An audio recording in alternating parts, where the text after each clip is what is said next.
As a business leader, do you struggle to quit when you know you should with respect to business decisions? If so, watch this video to learn how and when quitting is your best option. So please, I would love it if you could tell me if you find this content really valuable, and I hope you do.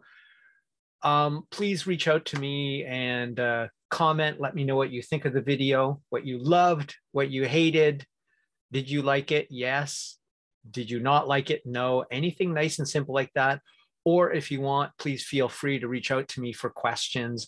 I absolutely promise I will not try to sell you anything if you reach out to me for questions regarding this video, okay? Thanks very much.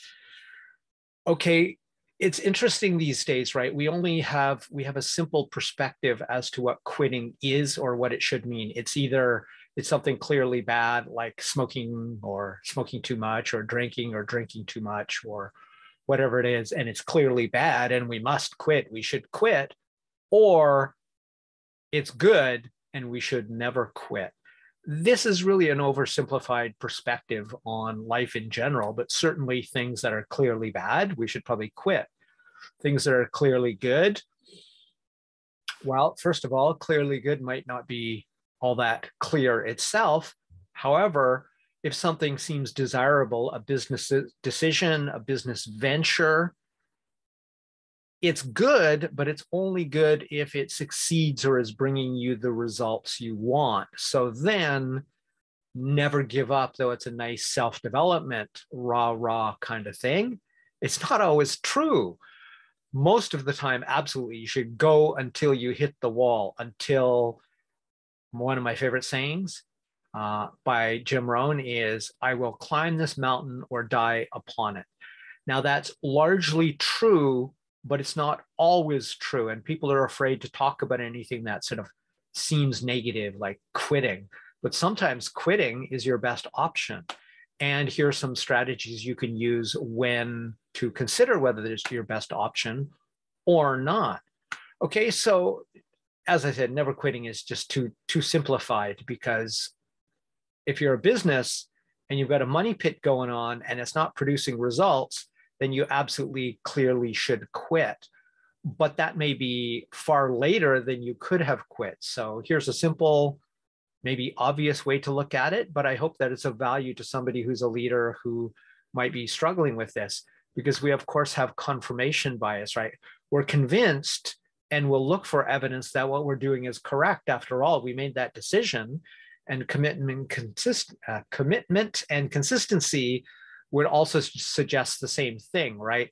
We want to stay congruent or equal to what we said we would do and what actions we would take. So oftentimes, and Daniel Kahneman noted this in investments, and that is that oftentimes even the best, most professional investors tend to stay in longer on a losing bet, something that is clearly going down, because they're just hoping it will go up again. And they rationally know that they should have quit long ago, but they stay in it. That's the sunk cost fallacy. So let's talk about that. It really comes down to something pretty simple, and that is certainly every quarter, every 6 months, or every year, you absolutely have to check in and make sure to see whether you've reached your objectives. Now, these aren't just outcome goals, but how far along the path are you? How much have you achieved in terms of the process steps that you've set, the process goals that you've set? Look at those objective results. And then honestly, based on those objective results, how far are you away from where you want to be if you're not there already? And if you have to question it, you're clearly not there. And at that point, you need to decide whether you want to make a go or no-go decision.